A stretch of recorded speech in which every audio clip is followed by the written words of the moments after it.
Hi, welcome back to the second part. First of all, I want to congratulate Jan for his first panel. It was really interesting. Thank you so much. Thank you. It was really good. And we are very proud to kick off the second part with today's conference. Gael, are you looking forward to the second panel?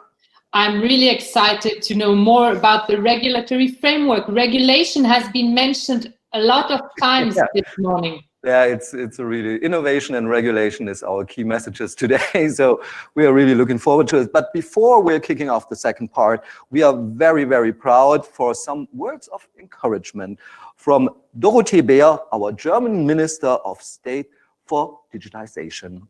Please roll the clip.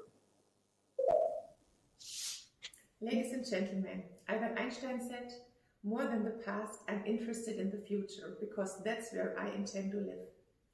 AI and Europe are two themes that will decisively shape our future. Together, they stand for much of what I personally believe makes a future worth living in. Progress, sovereignty, solidarity, and I would therefore like to thank you very much for the invitation to give a statement at today's event. Whenever I hear Albert Einstein's quote, I would like to add, we will also find key answers to today's challenges only with future-oriented thinking, with future technologies, novel ideas, and the courage to change. The COVID-19 crisis has made this crystal clear. We have witnessed how digital technologies and state-of-the-art AI applications can help us overcome this and future crises. It was algorithms that first warned of the COVID-19 pandemic. Using AI, the time a doctor needs to diagnose COVID-19 in a lung scan could be reduced from 30 minutes to 5 minutes.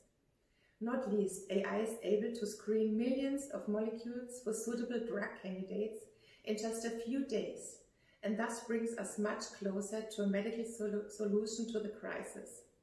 On the other hand, COVID-19 has held up a mirror to us when it comes to digital transformation. We have seen how much still needs to be done with regard to digital infrastructure, tools and competences, for example, in schools and universities.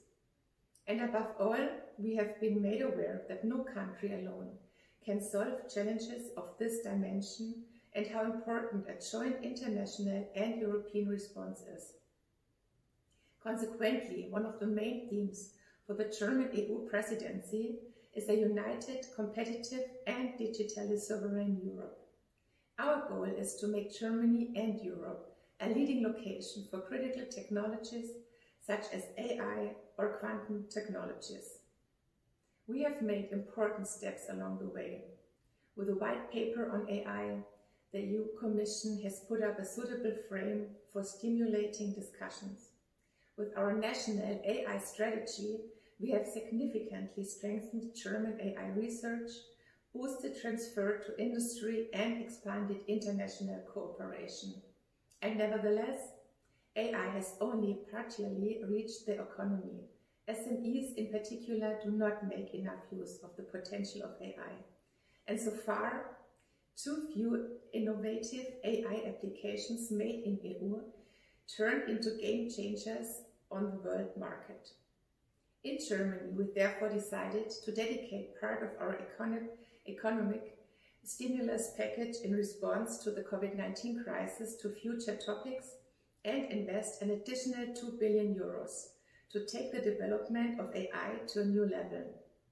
Our investments will directly pay on the strength of AI made in Europe and cover key areas which we want to discuss during our presidency. Let me mention 3 of those areas. First, innovation is at the heart of the question of how we intend to live in the future. My aim is to bring more beneficial AI applications made in Europe to the people. Therefore, we plan to establish world-leading AI ecosystems in key economic sectors in Germany, starting from excellent research and transfer structures. These AI ecosystems can then lay the foundation for a European AI network. Second, we must meet the growing demand for computing capacity and for accessible data pools in Germany and Europe. That is why we want to improve the access to computing power and bring our supercomputing infrastructure to an internationally competitive level. Use of data should be promoted and new data pools should be opened up for AI applications. To that end, we need to connect and scale up successful European initiatives. We also need to allow new players to cooperate to produce innovative data sets that haven't existed before. This is also the aim of our national data strategy. And third, we will stand up for a people-centered, reliable, and at the same time innovation-friendly legal framework for AI in Europe. The federal government will shortly send its statement of the AI white paper to the EU Commission and point out central points in this direction.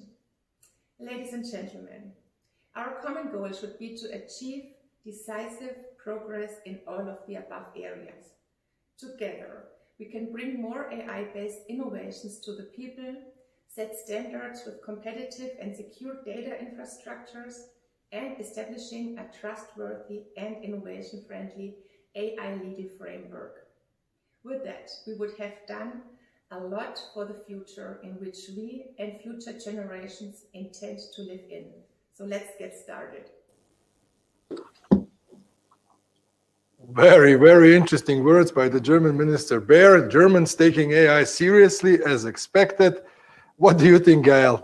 Yeah, I was very much struck also by the idea that we have to create new data pools, innovative data sets, and this is a good roadmap for our associations to connect all the stakeholders to create these data sets and make, as she said, Europe a leading location for AI technologies. Yeah, Yes. we're very thankful and proud of our German State Minister for providing, and also her whole team who provided us this video clip. And but it's not the only statement we have right now. We have a second one. Yeah. Yes, we're very proud to announce the address by Mr. Maroš Šefčovič, the European Commission's Vice President. So let's have a look at what he has to say. Good morning, and my thanks to the organizers for inviting me to speak to you today. First, because artificial intelligence is among those issues that must be addressed if Europe is to make the most of its digital recovery. Second, with today being the final day of the Croatian presidency of the Council, it is the perfect moment to take stock of what has happened over the past 6 months and reflect on our future direction. Certainly, at the start of this year, nobody could have predicted the havoc which would be caused by the COVID-19 pandemic. These have been difficult times, but the determined efforts of the Croatian presidency under Prime Minister Andrej Plenković are to be lauded, especially given that they also had to contend with the destructive earthquake which hit Zagreb in March. Across the European Union, we work together closely to tackle the immediate health challenges posed by the pandemic, ensuring that help reached the businesses and people who needed it most as Europe went into lockdown. This need for cooperation must be reinforced now that we have shifted focus to the long term. Our joint efforts now should focus on the far-reaching European recovery plan set out by the Commission last month, one based on solidarity, cohesion and convergence. It aims to kickstart the European economy, boost the twin green and digital transition, and make Europe more resilient. Our proposals are based on an emergency European recovery instrument, Next Generation EU, amounting to 750 billion euros, as well as a reinforced multi-annual financial framework. In total, the leverage effect of these measures is set to generate an estimated total investment of 3.1 trillion euros. What is needed now is true leadership. Only swift political agreement can inject the necessary dynamism into recovery and long-term modernization of our economies. And only swift political agreement can send a clear message that Europe delivers and people and businesses can rely on our actions as well as on our words. But it is also important that we use this money wisely. The pandemic has not only left a trail of human suffering and economic devastation in its wake, it has also forced us to rethink how we need to plan for the future. That means learning and integrating the lessons from the crisis to respond effectively to a rapidly changing and increasingly volatile world. It means a paradigm shift in the way we do policy, carrying out an honest assessment of shortcomings so we can transform our vulnerabilities into opportunities. And it means that our actions should forge greater resilience in the EU and our member states. Our aim is not simply to bounce back to our pre-crisis state, but to advance towards the climate-neutral, digital, and the more resilient future. And this, in my view, is a core condition for a successful recovery. This autumn, we will adopt our first strategic foresight report, looking at resilience across the board with concrete case studies and a number of resilience indicators to help us monitor the continually evolving state of vulnerability and resilience capacities in our societies and make the more future-proof policy decisions. For example, the corona crisis has further highlighted the pressing need for Europe to bolster its strategic autonomy by building competitive, sustainable, and resilient industrial value chains in key sectors, including the raw materials critical to game-changing, clean, and digital technologies. Here, we can build on our work under the European Battery Alliance aimed at creating a vibrant European battery ecosystem to reduce our overdependence on Asia, notably China and South Korea, and we are well on track. After less than 3 years, the Alliance already encompasses over 300 industry and innovation actors and has mobilized around 100 billion euros in investment across the whole value chain. For these reasons, we have coined a blueprint for our 21st century industrial policy. It also applies to a stronger industrial and technological presence in strategic parts of the digital value chains. Therefore, our recovery investment should also be channeled towards strategic digital capacities and capabilities, including artificial intelligence. In this context, we need to help world-class innovators in Europe thrive by nourishing the ecosystems in which they work and by making it easier for them to bring radical new technologies to the market. For the perfect example of what Europe can achieve, both in terms of innovation and electromobility, you only need to look to one of my fellow speakers here today, an impressive innovator, Mate Rimac. So whilst there remains a great deal of work ahead of us, Europe can look to the future with confidence and a clear vision. That future, of course, begins tomorrow with the German presidency of the Council, and I look forward to continuing with them the excellent work and cooperation we have enjoyed with our Croatian friends. Strategic foresight as a key enabler of resilience will be part of that cooperation. Let me now finish by wishing you all an interesting and informative forum. Thank you for these nice words of encouragement and positivity from Brussels. Absolutely, and I think Mr. Šefčovič spoke a lot about the topics that we discussed at panel number 1, especially the economic recovery and betting on AI and new technologies to be the way out of this. Don't you think, Gael? Yeah, I'm really agree totally. All the countries nationally are elaborating some recovery plans, and we see that it's essential to have AI in the recovery plans, both on national and European level. Absolutely. How do we move on? Well, after one president, 2 vice presidencies of the Commission, 1 state minister, I'm very proud to announce my personal president, Jörg Bienert from the German AI Association. I hope he goes on stage right now for the regulatory framework for AI on a European level. Jörg, are you there? Let's hope so. So he has to go on stage right now, waiting. So what we will do now is probably the same thing we did at the first panel. We will allow our panelists and our moderator to go on stage. Welcome, Jörg. It's my president. Hi, Jörg.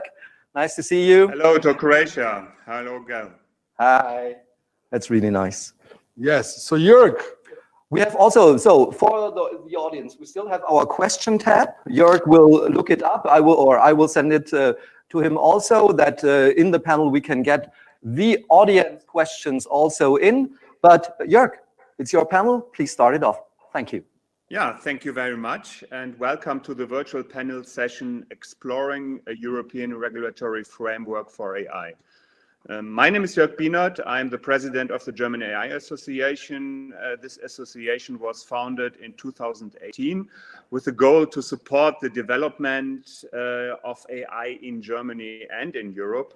And together with our more than 240 members, we have achieved quite a lot during the last 2.5 years.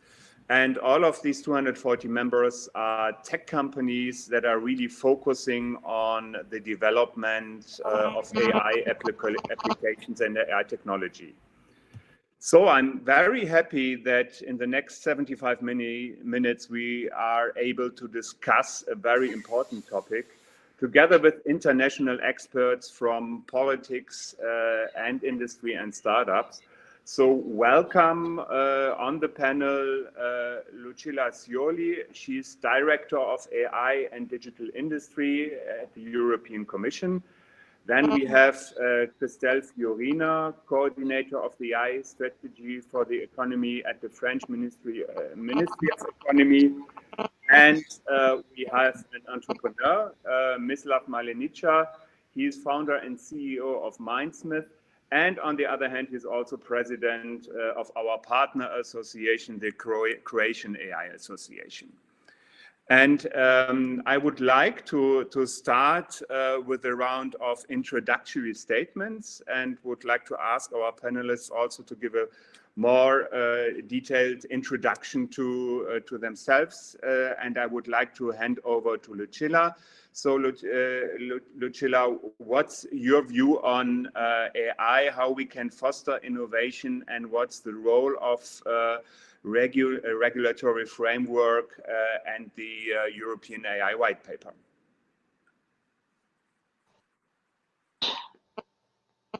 Thank you very much. Can you hear me? Yes. Yeah. Thank you very much, and good morning, everybody, or good afternoon, early afternoon. So I'm Lucilla Scioli. I'm Director for Artificial Intelligence and Digital Industry at DG Connect of the European Commission. DG Connect is one of the departments of the European Commission that deals with basically policies concerning the internet. And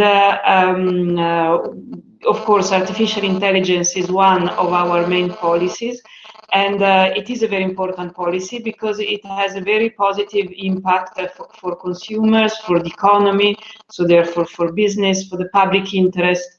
There have been estimates about the economic impact of artificial intelligence, maybe a little bit exaggerated in my opinion, but still it's artificial intelligence is an application that applies in a whole variety of sectors from agriculture to financial.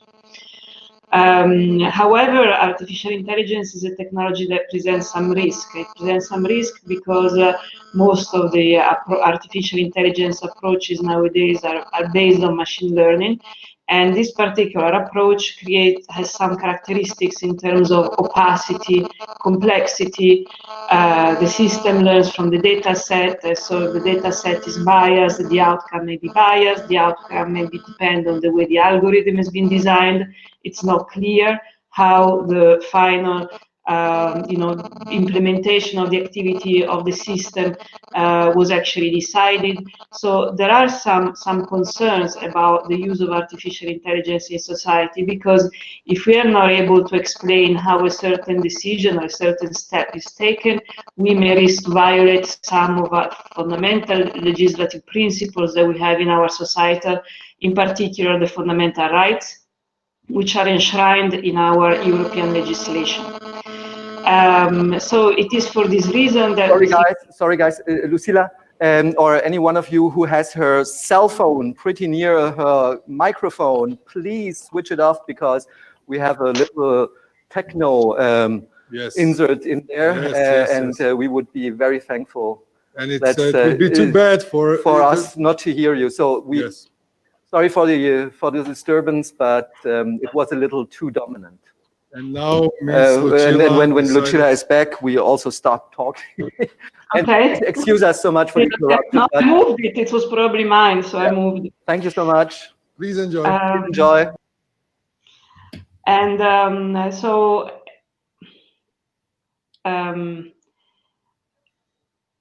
so this is an issue that we have with certain approaches, but and this is the reason why we need a policy framework for artificial intelligence, something that on the one hand helps us invest in artificial intelligence, being developers of artificial intelligence, and on the other hand, being users of artificial intelligence.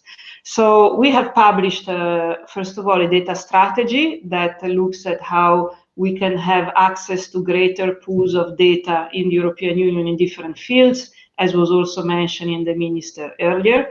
And then we have published a white paper on artificial intelligence, which looks both at actions to foster an ecosystem of excellence, meaning actions to foster research, to foster experimentation in artificial intelligence, to foster skills development, to make sure that artificial intelligence is actually developed in the European Union, and an ecosystem of trust to make sure that users of artificial intelligence not only are skilled in the use of artificial intelligence, but they also trust the systems they have to use. And this is what has brought us to the reflection on a regulatory framework for artificial intelligence. We have used the work of a high-level group of experts, which has delivered principles for artificial intelligence. You may say there are many principles around, but they have also offered an assessment list. So they have operationalized these principles. They have transformed them into a checklist that the developers of artificial intelligence can actually use to make sure their developments are trustworthy. And on the basis of this work, we have made a proposal for a regulatory framework, where on the one hand, we propose a principle-based regulatory framework, risk-based, so we are only interested in addressing artificial intelligence applications that have high levels of risk, and we are interested in applying requirements such as transparency, such as human oversight, such as robustness and accuracy, to make sure that the developments are trustworthy. And then we have to think of the implementation mode. Do we need to check these criteria, these characteristics before the system is put on the market? Is it enough to just check it ex post in case there is harm taking place? Or should we simply put in place a voluntary labeling system where developers decide voluntarily to certify their system and therefore also play a little bit with the reputational effect, which could actually help a lot of European companies? So the white paper has been presented. It's been on public consultation. Consultation is closed since 15th of June. We have received lots and lots of replies, more than 1,200, and we're in the process of analyzing them, and we should come forward with our proposals at the end of the year, beginning of 2021. Thank you very much.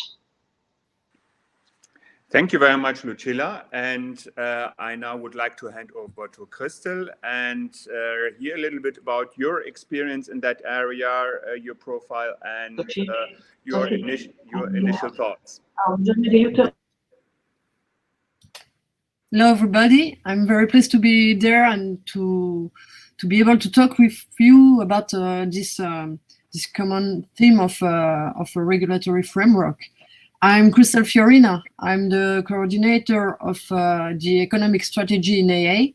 So in France, we have a national strategy that has been announced by our president in March 2018.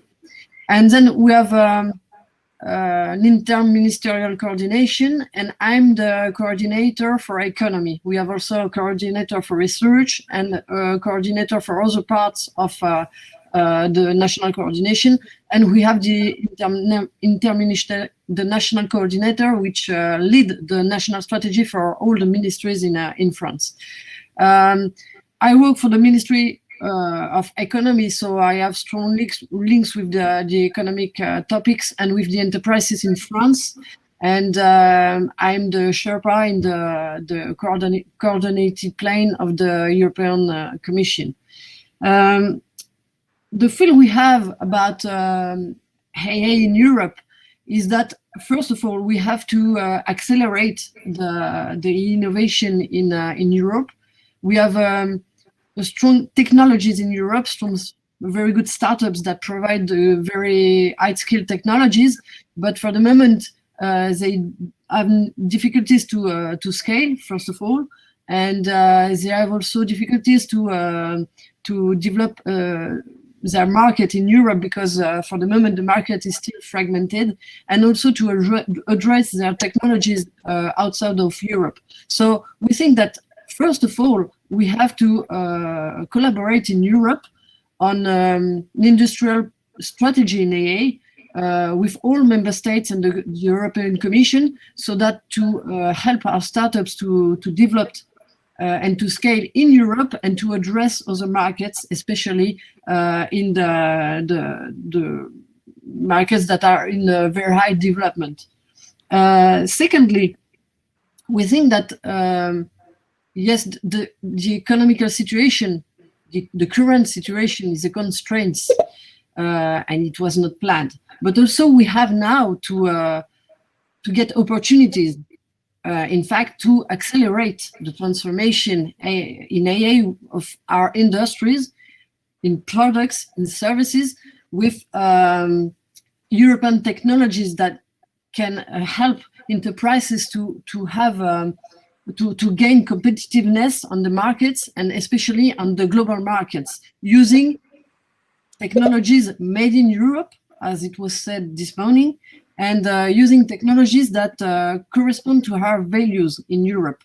And because we have, and it's the third point, we have to build, and we have begun to build a third way of creating an AA between China and US.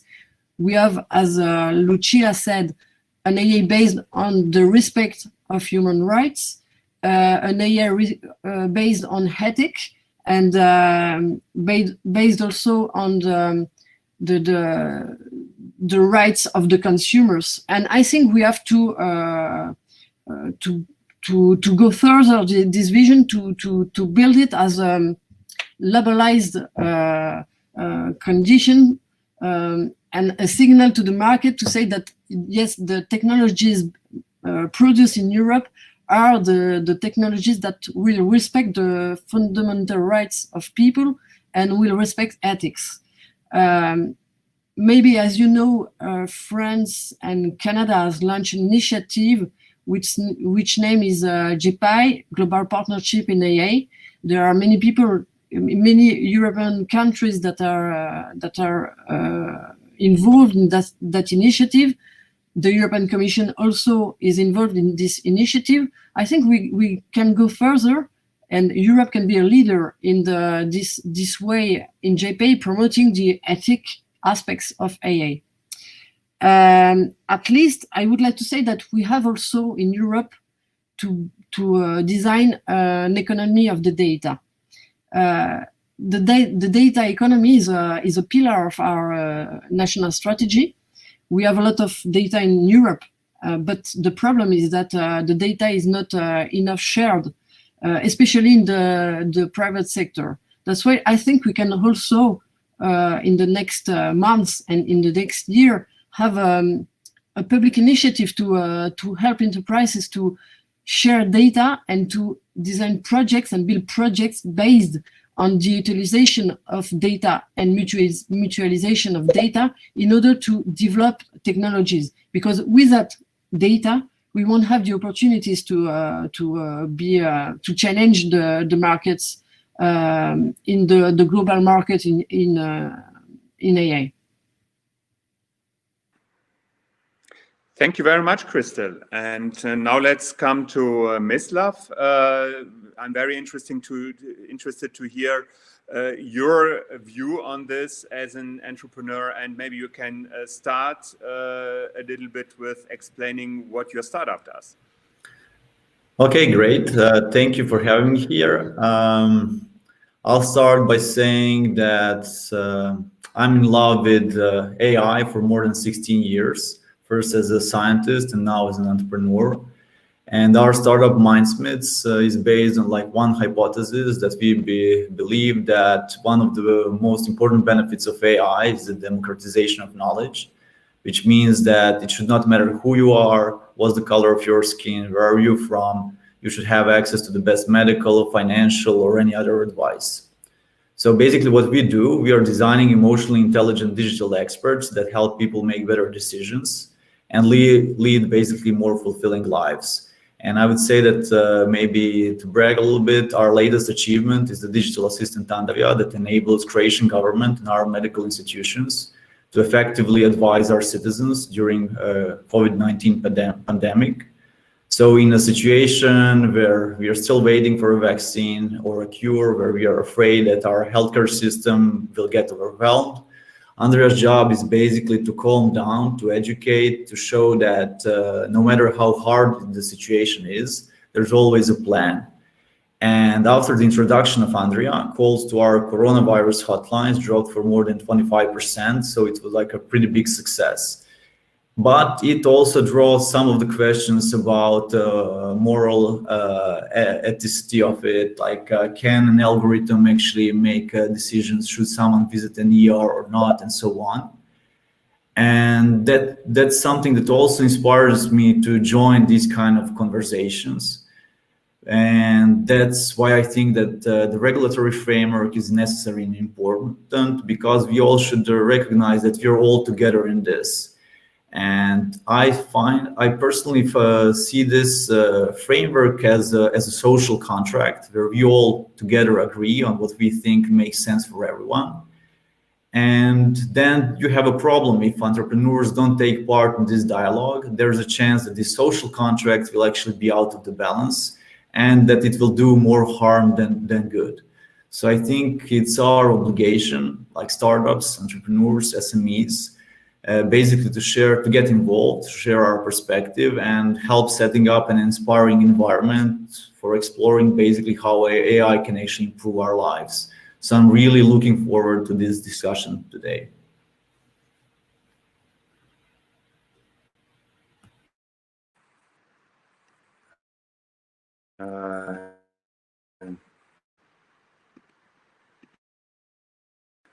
No, I had to unmute myself. Thank you very much. And before we look a little bit more into the role and pros and cons of regulation, I would like to start a first discussion round regarding the chances of AI and what we have to do to foster the usage of AI within Europe.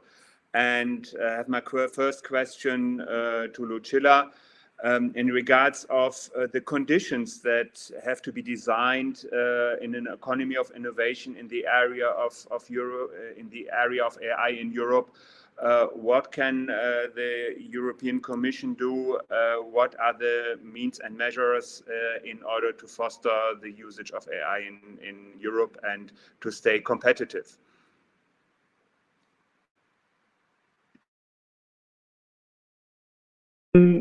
The main activities that we undertake to support the development and the use of artificial intelligence are included, as I said, in the White Book, in particular under the ecosystem of excellence, where we highlight, first of all, the very important role of research in artificial intelligence. And the European Union and researchers in the European Union are quite strong. We have, probably the highest number of publications, if you add up the publications published in the European Union. What we need to do is to, on the one hand, foster more collaboration. And to do that, we have created, through recent calls of the framework program, we have created research networks of, excellence, research networks of excellence in research. And we have created 4 networks in the European Union where all the major practitioners and developers are participating into. Secondly, we have to bridge between research and industrial world, because we want to foster demand and use in industry, whether it's manufacturing or retail. It's equally important. Artificial intelligence, as I said earlier, applied in all sorts of fields. And we are setting up a new instrument, a public-private partnership that will be financed through Horizon Europe, which will look at artificial intelligence, data, and robotics.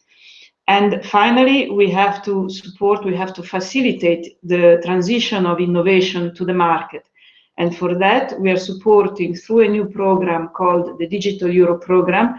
We are supporting the setup of testing and experimentation facilities, which are basically facilities in specific areas, for example, a smart hospital, for example, where developers of AI for healthcare applications can test their developments in almost a real environment, and that should facilitate the way they can then transition with their developments to the market, and where they can probably also apply regulatory sandboxes and test whether there are better regulatory environments that we can foster in the European Union. Last but not least, we need to foster skills. We need to foster the ability of people to use artificial intelligence in general, so introduce programming in all the faculties, so the doctors also know what artificial intelligence is, because they will have to use it. They may not have to program it, but they will have to use it. And secondly, make sure that we retain talent in the European Union, that we don't have our talent run away. And I think that more in collaboration between research and industry will also help to that effect. Thank you very much, Lucilla. So Christel, what are, from your point of view in France and also in regards to the European market, the most important innovations that we have to support, and what measures are you taking? In France, we do support the idea to have a European network of excellence, as it was said by Lucilla, because we think that we must create an innovative, friendly environment in Europe, attracting talents, not only in research, but also in companies in Europe. Because one challenge today in France, for instance, is to recruit talents, for instance, in big company that not provide technologies, but that are in demand of technologies, and also to recruit talents in research and to maintain them in France. So I think that this challenge is the same in Europe.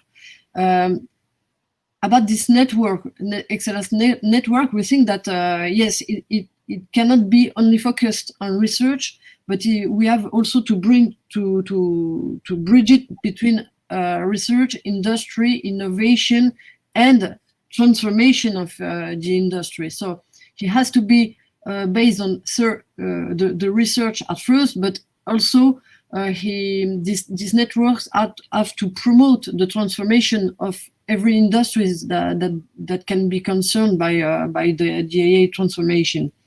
That's why it has to be very applicative, in fact, at least, and with policies addressed to the industry and also for the services. For us in France, the condition of the innovation is also to have huge investment in that domain, and we think that there are investment planned in Digital Europe, but it's not. The investment cannot be only from the European Commission. We need also to have investment in member states and to build a common European investment based on AI with a common strategy on that. That's why we think that it could be very interesting to have a strategic roadmap at the European level based on excellence centers and also investment in enterprises to help to develop and promote the AI made in Europe, and also to have a common strategy to help our enterprises that are in need of competitiveness, especially in that situation of crisis, help them to integrate AI in their process with especially for SMEs, with a strong politic of investment in that enterprises. We also think that we have key markets and key sector in which the investment can be focused. We see that at the European level, such sectors like agriculture, the ecological transition, transport, mobility, cybersecurity can be sectors that on which we can focus with our policies, and we think also that the investment in AI cannot only be a public investment. So, as it was said, we are supporting the politics about promoting private and public investment. For instance, we can promote PPP investment in data sharing or in disrupting technologies. And we also think that on the European level, it could be interesting to launch, for instance, an important project of common European interest on AI. Thank you very much. Mislav, you as an entrepreneur, what does the ideal collaboration between an entrepreneur and government look like? So what is your experience with the Croatian government? What is working well? Where is room for improvement? And have you been able to interact on a European level as well? Well, I would say that we should first make, if you're trying to build an AI company, the first thing that you realize that these processes of like digitalization and AI, they favor only companies that are targeting global markets. Because like that's the moment when you'll have enough clients, enough data to reach these high levels of efficiency that will make you relevant, competitive, and sustainable in the long run. And I think what we all can see is that countries who do not realize that their job is actually to support their entrepreneurs in scaling up will be the countries that will end up in the defensive mode, and they'll end up actually basically importing everything. But on the other side, you also have entrepreneurs who are not realizing that for great innovations, it's almost impossible that you do such things without collaboration with the regulator, because otherwise you'll lack maneuverable space. And what I see as the biggest issue here in Croatia, and maybe like I would even apply it for the rest of the Europe, is that we don't have this culture of dialogue where we feel good about asking for help and saying, look, we have an idea, we see an opportunity, and we need help to actually realize it and to scale it up and to offer it to the rest of the world. And I'm not saying that sometimes it's not happening. I'm just saying that I don't see it systematically happening. And that's like basically the place where I see that we can improve the most, is basically building on this culture of dialogue, convincing governments that their job is actually to invest. Because if they invest into something that will scale up and be offered to the rest of the world, it will open new jobs, it will create a lot of opportunities for the country. And collaboration with Croatian government, I would say it was very, very interesting. It was like first time for us, and it wasn't easy because we, as like a group of people that were involved in that, like several companies, we had to learn a lot about how to do business with the government. It's not the same if you're actually partnering with other companies. But I would say it was a very cool learning experience, and we are hoping that we'll actually find and set up a recipe for actually doing it more often. Because I don't think that any company in the world right now who really wants to be dominant on a global market can actually do it without a really good support from their local market. And I would even like apply it for the rest of the EU. Thank you very much, Mislav.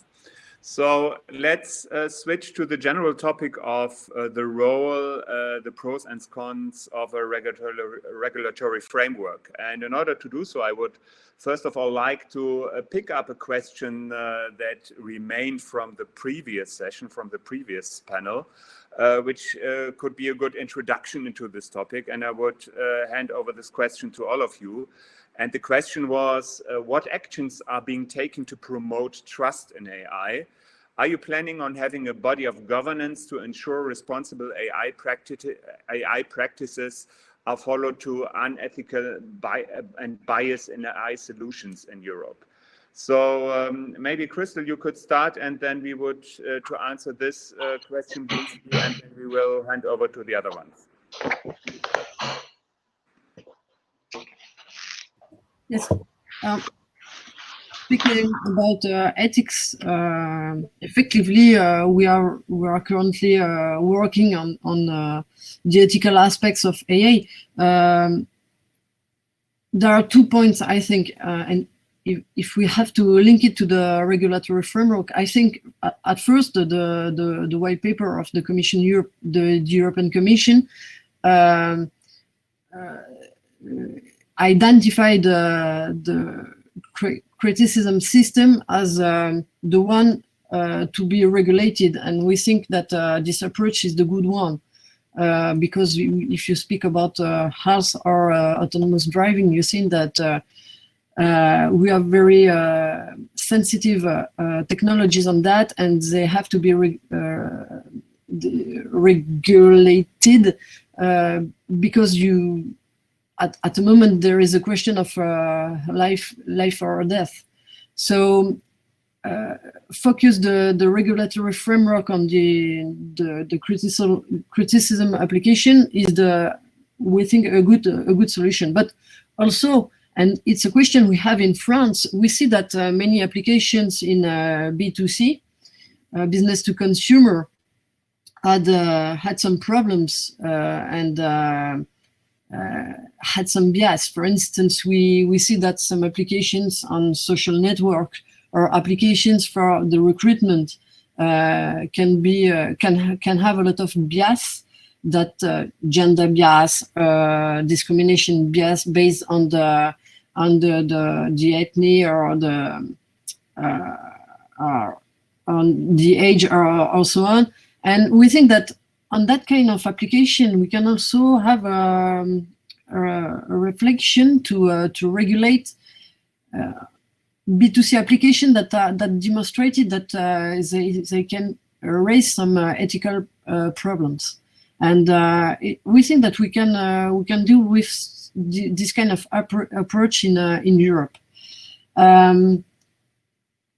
Speaking about regulation, we can also we must have a balanced approach between innovation and regulation, and especially for startups in Europe that have to innovate. And we think that the regulatory framework has to be built to respond to a strong question, to respond to risks, because we analyze risk. We have questions to face in AA, so we have to be very, very careful about not reducing the capacity of innovation of our enterprises, building a framework that could not be fit to their activity. That's why at first, speaking about ethics and especially regulation, we think that regulate criticism aspects is a good approach, but we can also go further, especially in some B2C application that seems that where there is a risk to have some bias and discrimination, as I said, it's recruitment or also on networks, and that's it.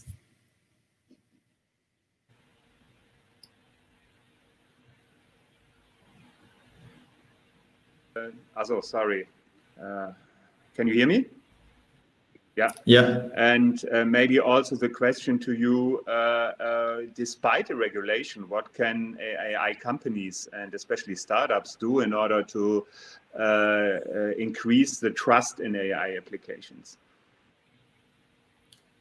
So I would love to really bit to reflect what I've heard so far. I think that maybe one of the important topics actually to discuss is like how much time we are actually spending on talking about the packaging and the form, and how much is actually spent on the content. Because I don't think that in Europe we have a huge messy market with like thousands of AI startups, and no one actually knows what's going on and what's happening, and now we are looking for a way actually how to improve it. I would say that it's a little bit strange to me that usually you have like tech innovation, you have disruption, and then you find best practices, and then you basically try to systemize that in some form of some regulation. And it seems to me that we are trying to create laws and regulatory framework before we actually created the market. And if I can get back to the question that the person asked, do we need another government body that will actually control something?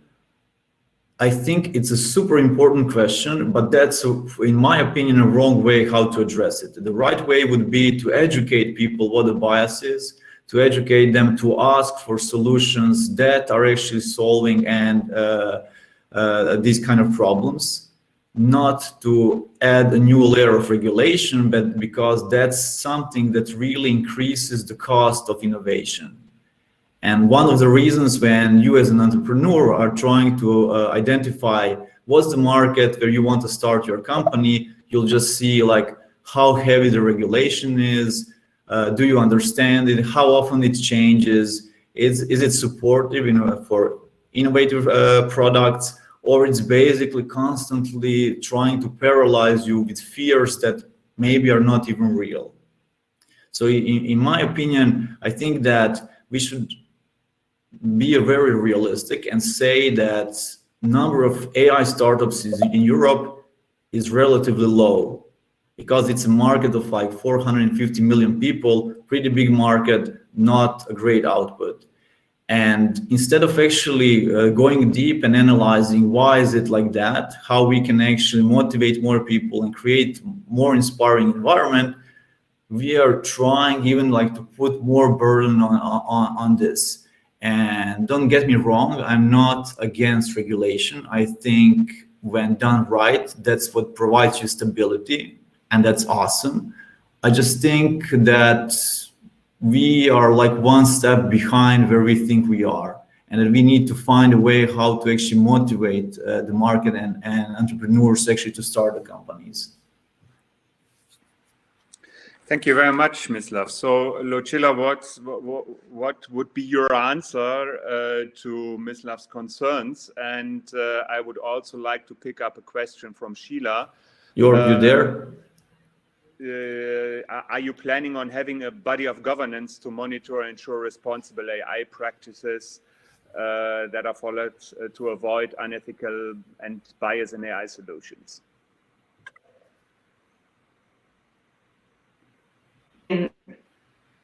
That most of the developments in AI truly nowadays are probably taking place in China and the United States. This is when you talk about AI, these are the areas of the world that are proposed as the leading areas. But as a citizen, if I look at their digital world and I look at the digital world in the European Union, I'm very happy to live in the European Union. We have seen this now with COVID. Look at what happened with the tracing apps. We have been, many European countries have been discussing the implementation of the apps, which will need to be interoperable, but most of the discussions have been about privacy. Now, I think most of European countries do have a tracing app, or they're about to introduce it. I think there is only 2 or 3 who will not, and they will be interoperable. You look at other parts of the world where, because they don't have GDPR, because they have not been thinking about privacy, they're not able to implement them. And they would rather suggest having people that physically follow other people and check if they're sick or not. So I think that what COVID has taught me, for example, is that Europeans care a lot about their fundamental rights. Certainly they care a lot about their privacy. And in my opinion, they also care a lot about not being discriminated. So in gender, in all the reasons that were listed by Christel earlier. So I really think that we need to be able to build a regulatory framework that is targeted, as I said, high risk, in the areas where people really care about.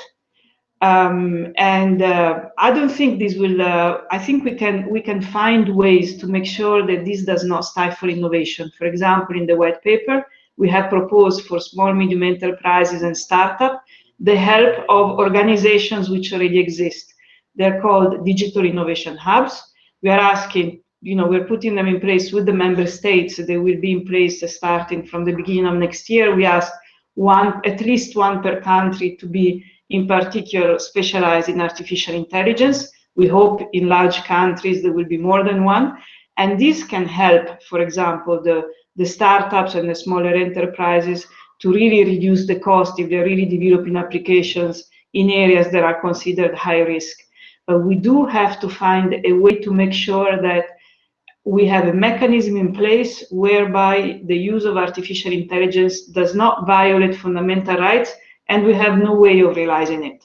And I think these are the values of the European Union, and that's what makes us different from maybe other parts of the world. Developers in other parts of the world will be required to put in place the same requirements that we do, like we do with GDPR. They have to put in place the same requirements. They're not alleviated because they're not Europeans. And we also hope that European companies can take this angle of trustworthy for being a competitive advantage rather than a disadvantage. So Lucilla, if I may ask a few questions. Yeah. So first, I really love our human-centric focus. I really think it's our great opportunity on the global market.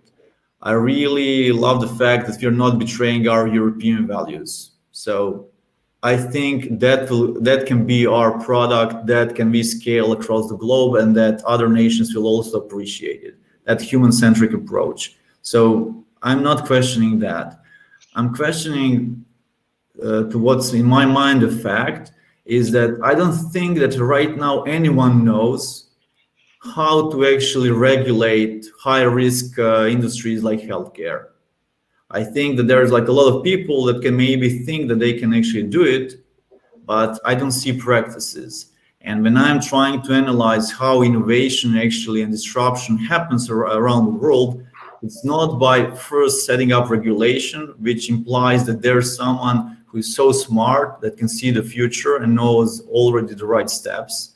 It usually starts with some experimentation, something that can go in the sandbox, something that can go in the controlled environments and so on. And then when you learn something, what works and what doesn't work, then you actually put it into the legal or regulatory framework. And I just feel that we are actually spending so much time and energy on trying to predict what will be the right formula without really actually having any tools be able to predict what it will be. And it's not based on experiences because AI is something really new, coexistence of humans and AI and how the world will evolve. That's something that we need to see what will happen. And I'm just thinking that if we put too much burden, basically we'll actually push out innovators out of the Europe, not because we are not caring about our human-centric approach and our core values. We love that. It's just because it drains your energy to spend so much time on frameworks that basically I just don't see how they can be made well with knowing as little as we know right now. So my question is where do you find the confidence that we can actually build a very specific regulatory framework for a lot of industries where basically we don't have best practices at the moment? Well, if I can answer now, where I find the confidence is in the fact that we are still building the governance model, and maybe this refers back also to the question that was raised. You should not think of a regulatory framework as being necessarily always a static framework. You can think of a framework where you can start identifying, for example, areas of concern. I will give you an example. Take healthcare again. You take medical devices. There is already a European legislation that says that you have to CE mark the medical devices in terms of safety. Now, these medical devices include artificial intelligence at the moment. Much of this certification is carried out in terms of just checking if the software is safe.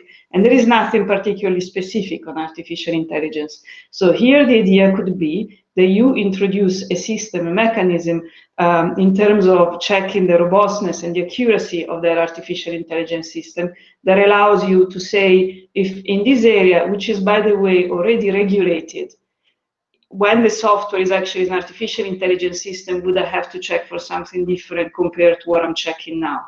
So you can start by looking at areas that are already regulated for safety reasons and see whether you need to improve the mechanisms that are currently in place. Secondly, you can think of identifying specific areas. I mean, I can tell you there is a lot of discussions ongoing on biometric identification, for example, because sometimes these systems make mistakes, and small mistakes in these areas, when used for mass surveillance, for example, or for criminal reasons, can bring to huge and negative impacts on people's life. So the question is, we already have some regulation in GDPR with lots of exceptions. The question is that enough, or should we have something more for biometric identification to make sure that the system is sound enough so that when it is used in these ways, it does not, the probability that makes mistakes is very, very low. Or you can identify, we identified in the white paper, recruitment, because that is an area where a lot of people are, concerned with. Is there a possibility that we can make sure that the data set has been unbiased, or that at least there is a way that a user can then contact a human person if he has a problem with that party? A lot of these job applications, even in normal platforms we use every day, not just the recruitment, but also when people are looking for other people with specific profiles, can have very important impact on people's life. And this is the kind of things we would like to be able to capture. And it doesn't mean that next year in March, when we propose our framework, we have captured all the possible areas and there will be a fixed set of areas that will last forever. But at least to be able to start from the ones that are considered the most problematic, and maybe with time change on the base, as you say, of best practice, of knowledge, of more use that will come about. So I fully agree with you. We shouldn't think of, and we're not able to come at once and say this is the regulatory framework for AI, but we should build a system that allows us over time to keep these developments in a way a little bit more under control than they are now, and avoid negative impacts on people's life, but for impacts that are really significant, so for very high risk applications. Yeah. Christel, maybe you can comment on this, and maybe we can extend this view on one in regards to one question that came from the audience. Walid Sakr asked, when will Europe have groups like GAFAM, which means Google, Amazon, Facebook, Apple, and Microsoft or Baidu? This leads also to the question, are we to have a better regulatory framework, more quality standards on AI and its applications? But on the other hand, the business is still done by US and Chinese companies because they have the more power in the market, they have the data, and they have the advance of not having to consider so much regulations. So Christel, it's up to you. Yes. Well, as I said, I think we have to build the third way between China and USA with an AI based on the respect of human rights and the respect of the ethic. But we have also, on the other hand, the opportunity to create an innovative, friendly, innovative economy in Europe. That's why, as I said, if we want to regulate AI economy, we do have to think about what are the risks we had identified, and then what are the answers we can find in a regulation. And as I told you, criticism system and some B2C applications that lead to discrimination can be a way to be regulated. But I think, on the other hand, that we have also to listen to the needs of enterprises in Europe, enterprises that provide technologies first, and also enterprises that have to that need AI technologies to gain in competitivity. I want to say that we can also have an initiative towards these enterprises to promote ethics in AI, but on a voluntary approach.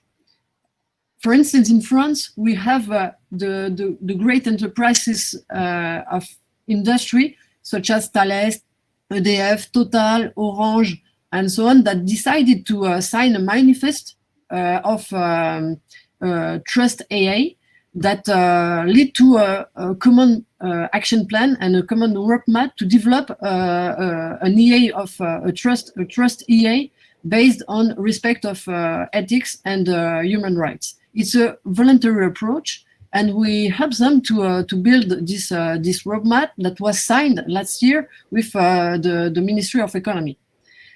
And another approach could be also to develop volunteer labelization or certification or to go towards certification or have a European strategy on normalization to create labels, certification that prove that the companies have guidelines and respect an ethic policy in designing their products and their services.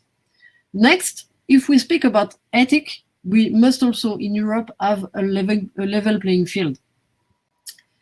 A level playing field for the services and products that are sold in Europe, but also for the ones that have been trained in third countries that are not concerned but about the legislation and Europe. That is to say that also in Europe we have to think about our policy of commerce with other countries, and we have also to say strongly that we want to have in Europe products that respect our way to think about AA, the ethics aspect of AA, even if the technologies are not trained on the European territory. So I think that the level playing field is an approach we can have with other countries, especially countries that doesn't share our values about the respect of human rights and, for instance, democracy. Thank you very much. Mislav, go ahead. Yeah, no, I think it was like an awesome question. Like, when are we going to have Google, Apple, Facebook, Amazon, or Tencent or Alibaba? I would say that right now that's not part of our culture. And basically, if we analyze the last 20 years and what happened with the internet and the rise of the platforms, we were just not playing that game. And to me, it seems that we are maybe heading in the same direction, because it's not about that we have few companies and we are trying to give them competitive advantage in order actually to try to dominate the world market. We are constantly talking about the form. And while we are talking about the form, someone else is actually producing all these solutions. And to me, for example, that's what I find is a very good signal. I think that the white paper addresses super important questions, really super important. I think it's very well written. I was really impressed. But what really surprised me is that the word startup in that white paper, which is pretty long, is actually mentioned only twice. And if we know that basically startups are considered to be vehicles of innovation and disruption, I'm just thinking, wow, if they will be bringing this AI innovation to here and we want to support them, why they're not present in that document? And I find that document awesome for keeping status quo for big European companies, but I find it very restricting for actually fostering the growth of new startups that will have new ideas and especially for smaller markets like Croatia. Because, for example, if you're coming from Croatia, you don't have a big industry that you can rely on. You can see that AI is an opportunity that we probably won't have another one like that in 30 years. And we know that we need to take more risks to have a chance to be relevant on the global market. And the only thing that we cannot do is actually wait for some regulatory framework that's trying to predict future based on no data to happen. And although I think it's awesome that in Europe we have a culture where we discuss such things. I think we need to also be very well aware that maybe our knowledge about application of AI and how it will affect like human lives is not actually that good at the moment, so that we don't go too specific, we don't waste too much time. We actually we offer principles in the beginning, and we ask people to be responsible for what they're doing. Because for me as an entrepreneur, it's easier to be responsible for the good things that I'll do and the bad things that I'll do than to spend enormous amount of time, money, and effort to try to be compliant with all the regulations that are actually happening. So, Lucilla, how do we make sure that that startups can be successful in Europe? Are they really important in regards to the white paper, to the strategy? And how do we avoid a situation like the GDPR that sometimes leads to a situation that small startups are struggling more with the GDPR than the big American companies like Google and Facebook? Well, I think that the startups are very important in Europe. Unfortunately, you know, the white paper is written, it's like the fourth document in a series of documents on AI that started being written in 2018. And I'm sure that if you go back to the others, you'll see more mentions of startups, not because they have become less important, but because we have addressed some specific actions on startups in other places. For example, we have set up with the European Investment Fund, we have set up, we have contributed financially to a fund of funds for startups in AI. And this one is going very well. And I am actually very happy to notice that in the recovery package that was now proposed by the European Commission, there has been an increase in the funding of the financial instruments in InvestEU, which is really very much about equity. And actually, I think that the real advantage compared to current market condition is probably in terms of equity. And so I think that can be extremely important for the startups. I agree that this has not been particularly highlighted in the white paper, but it's a fund which is at the moment already available with the European Investment Fund, and the idea is to strengthen it in the future with InvestEU. So I also invite you to look at these other activities. It's very difficult for me sometimes when I describe the activities we do to be completely comprehensive, because there are really many different areas that become relevant. And that's why I also don't like to talk about the regulatory framework in isolation. And I like to talk about all the activities we try to undertake to make sure that we can have a flourishing ecosystem. Now, I also understand the issue of the startup who says, I'm in Croatia, I have difficulties in connecting to companies in other parts of Europe, but this is something where we have to work on collectively, including in the public-private partnership I was mentioning earlier. And I hope you can also take part to those discussions, because that will give you the possibility to connect to maybe even bigger companies in other parts of Europe. We don't have the big platforms, but we do have some platforms. We have Booking.com, we have, I don't know, Zalando, we have Skype was invented in Europe. But the reason why they don't become, or they have not become as big as the others, is because we traditionally, historically, have had a lack of a single market, in particular of a digital single market. So many European companies go to the United States to scale up and then they come back. And some don't come back at all, unfortunately. But this is what we've been trying to do in the European Commission with the proposals of the European Union in the past, with the past Commission, very much about strengthening the digital single market, because it's the fragmentation of our market due to our geographical borders. And we are not an integrated federation like the United States is. And that's what makes it more difficult for our companies to grow at the international level.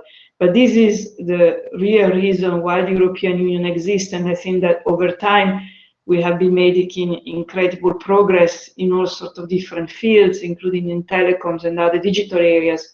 So I hope we can continue doing that, but obviously the scale of the US market and the lack of fragmentation, the availability of venture capital, the existence of Silicon Valley, these are all reasons that have, of course, flourished a certain ecosystem that we have not achieved in the European Union.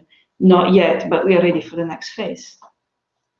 But if I can add to that, I would say that there's also another reason, is like when you analyze how American or Chinese or Israeli government actually collaborate with their entrepreneurs, they are seeing that, oh, I need to help my company because that's how I'm actually spreading my power across the world. And it's so obvious when you're actually doing business in those countries. And while here, I would say that we still are not recognizing that we need to invest in companies that can be globally dominant so that we have something to offer. So basically, we are constantly one step behind. We are thinking about, should we replicate the cloud infrastructure because we are dependent on it? Should we replicate this because we are dependent on it? We should, I would say, in my opinion, we should just recognize that we are late. We lost like few battles already. The bad thing that we can do is actually basically limit our entrepreneurs actually access to the state-of-the-art technology in the world right now because we want to promote something that's European, because then we are actually making efficient entrepreneurs in Europe. And I would say it's more like a philosophy of each country. And that's why I just want to repeat, I really like our human-centric focus. I really like our European values. And I think that can be a product that we can sell to the world. But we are not focused enough on like how to build businesses. We are more focused on like how to make sure that the world doesn't change. So I would say that we are not inspired with what we can actually achieve and how the future can look like. We are more paralyzed by the fear, oh, there's a mistake that can happen along the way. And I think that anyone who has been an entrepreneur knows that mistakes always happen and they're part of the learning process. And I don't know why, but we are so afraid of the mistakes. And we're, instead of like embracing them and experimenting and then actually trying to see how we can touch the world, we are basically preventing the world of coming to us. I also would like to pick up one additional question from the audience and talking about the different European countries. Nada Viale asked, Lithuania is a country that progressed a lot in data-centric approaches and AI. Is there experience sharing on the subject with other European members? So Christel, are you exchanging best practices and ideas with other European countries? And do this idea get into the thoughts and the progress of further development of the framework on the European Union side? Yes, so we have some cooperation, strong cooperation with countries like Germany, of course, and for instance Finland. And in that context, we have reflection about data sharing and also about common projects in AA. But data sharing, the most difficulty especially for the private actors, is to have confidence in the way of the sharing, in the way of the platform is conceived to have confidence between in sharing data and use of data. So we are currently working on that with some other countries to find what could be possible to create confidence about data sharing.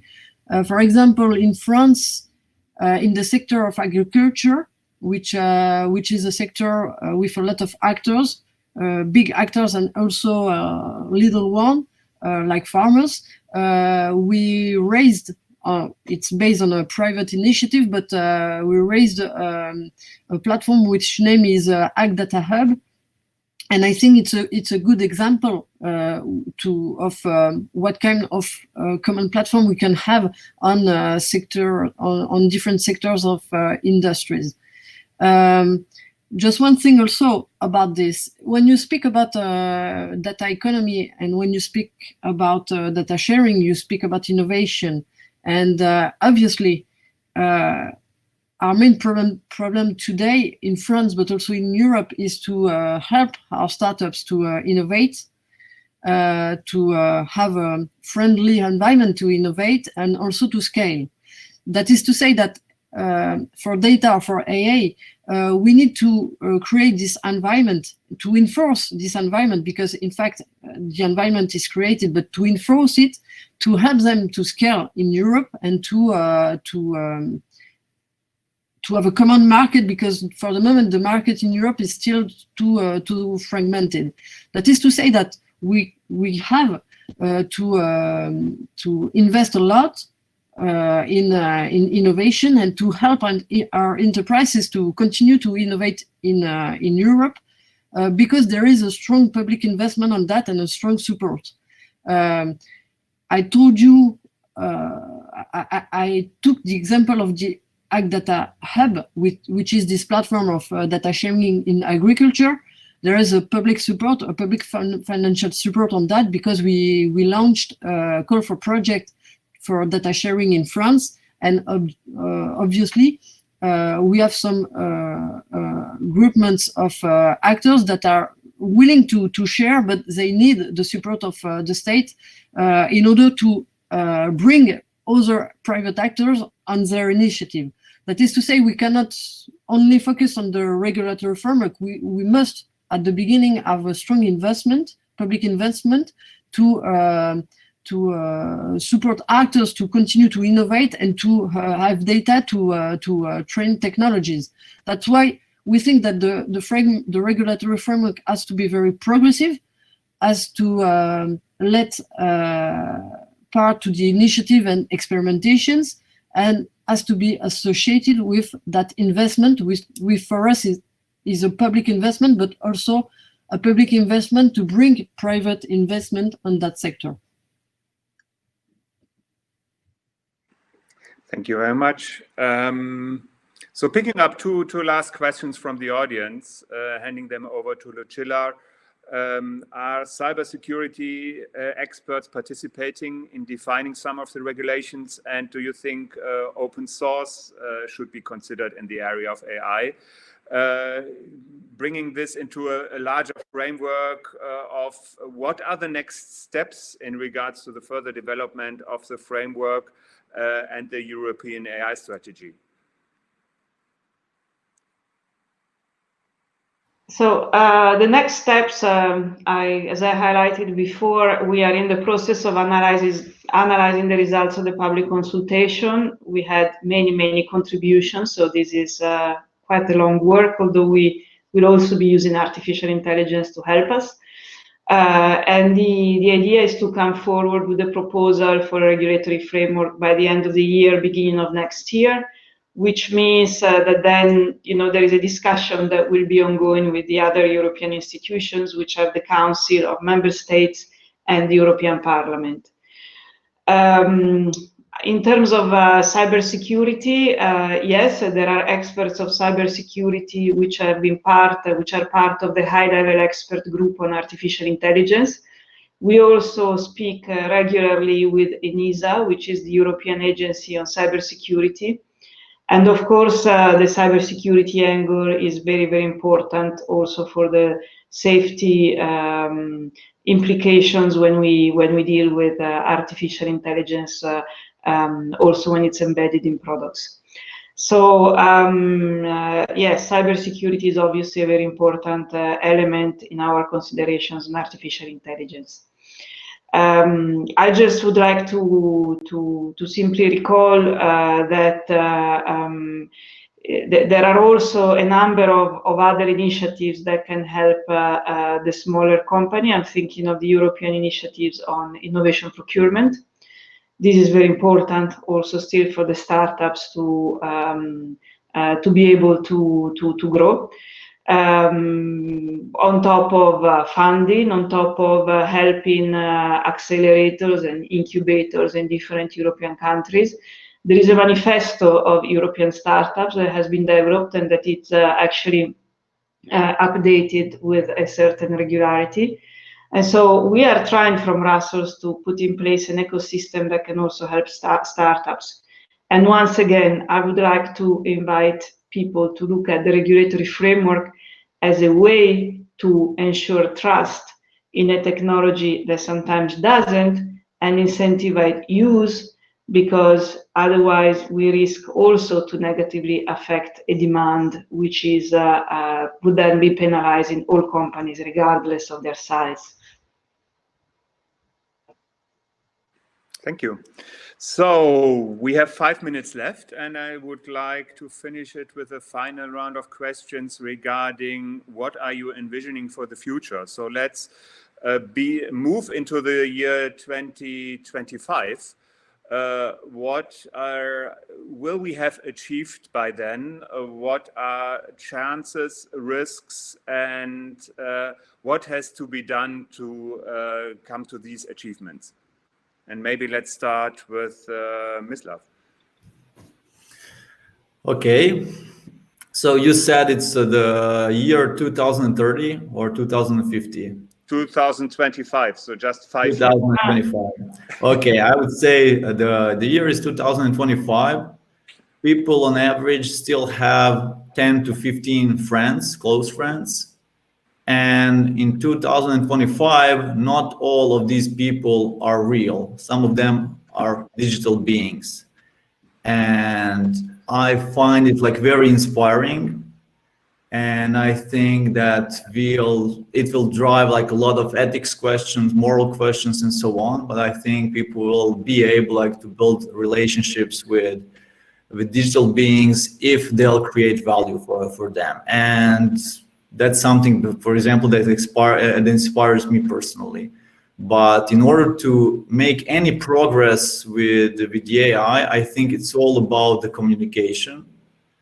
And I think it's all about learning to ask for help from the government side, from the entrepreneur side.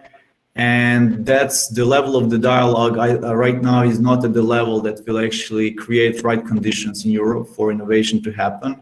And I'm just like hoping that we'll have more of these forums, more of these discussions, and then through that we'll actually find a common path to the better future. Thank you. Christel, what's your view on 2025? Have we caught up with China and the US? Where have you been making great achievements? Well, I often say that when we speak about AI, we do not speak only about technology, but we speak about culture and the choice of civilization.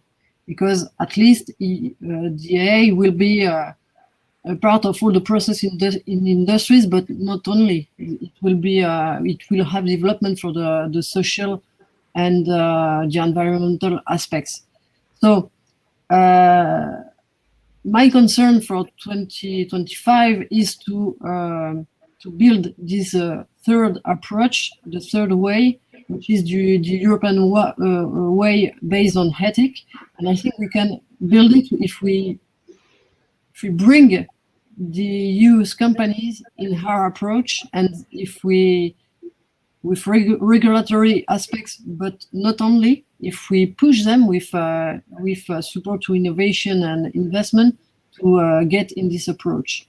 And I think in that case, we will be able, yes, to have this trademark with AI made in Europe, and to be competitive on the global market, which with this kind of approach, which will be very respectful for the human rights. I think it's a great challenge. I think it will be difficult, but I think we have to face this challenge now, and not in 2 or 3 months, but now to be to make Europe as a leader of this way of conceiving AI in 2025. Thank you very much. So I fully agree with what Christel has just said about the European way. We now sometimes in the Commission call it technological autonomy. You may have heard of this expression. It does not mean that we don't want to import from other parts of the world. It simply means that we want to be able to develop technology, and we want to be able to develop technology that has the characteristics that we want in terms of human-centric, but also in terms of greener technologies. This is another very important objective of the European Union. And so we would like also artificial intelligence to be used to achieve this objective, to be able to green itself a little bit, and to be able, of course, to be used in applications that help to green our economy. I also hope that in 2025, we are much better than we are now at making sure that our capabilities in AI that are very clear in research are actually passed on to industry. We always say the United States, China are better, maybe, for the platforms, but on things like manufacturing, car making, some energy solutions, well, they're not. So we are pretty well placed ourselves in certain traditional sectors, including healthcare. And I think that we should be also able to harness the benefits of artificial intelligence in these specific areas, which are our traditional industrial strongholds. And finally, I hope that in 2025, people, are much more educated about artificial intelligence, not only people at university, although, the way education changes is very, very slow. So if we could have a change there in terms of multidisciplinarity, it would be very welcome, but also simply informing citizens more about technology and what it can do for you, and not just, of course, scaring people about the concerns of technology. I think this is an important activity that we all collectively have to undertake. Just one last point about 2025. I hope the European Union works as a union, because there is no way we can compete with China and the United States. There is no single European country who can compete with China and the United States alone. We really need to have to work together and have a coordinated effort and a European effort together. Yeah, thank you very much. And I think these were very good closing words. I think this is really something we should focus on. And yeah, we are out of time right now, although there are a lot of topics that might be quite interesting and which we haven't been able to cover. But I would like to thank you, Christel, Lucilla, and Misla, for this good and vibrant discussions. We have covered a lot. Thank you to the audience for your question. Some of them we were able to answer, I hope to your satisfaction. And I think there's a lot of work ahead of us in order to come to these achievements. So these discussions won't stop during the next weeks. But now, unfortunately, it's time to hand over again to my friends in Paris and Zagreb. Thank you. Thank you. Bye. Bye-bye. Bye. Yeah. So we are back. Are we back? So we are back now. Thank you so much for this interesting panel, and we hope that we can continue this discussion about regulation and innovation. Thank you to all the panelists. Also, a special thanks to Jörg, who interrupted his vacation on the Lake of Starnberg to come virtually to Zagreb, Berlin, and everywhere around the world for moderating this panel. So I think we're on the end of panel 2, and panel 3 starts in 50 minutes. Yes, we will do a switch again as we did the last time. So here, you guys remember, you can do the switch here. We will start at 2 p.m. sharp with our third panel, and we also have some keynote addresses by more EU officials. Thanks to everyone who participated in the questions and the chats. We really love to see the discussion going on. We love to see people networking, sharing their individual LinkedIn profiles. Please continue doing that, and we'll see each other very soon. Thank you very much. 2 o'clock. Thank you. Thank you.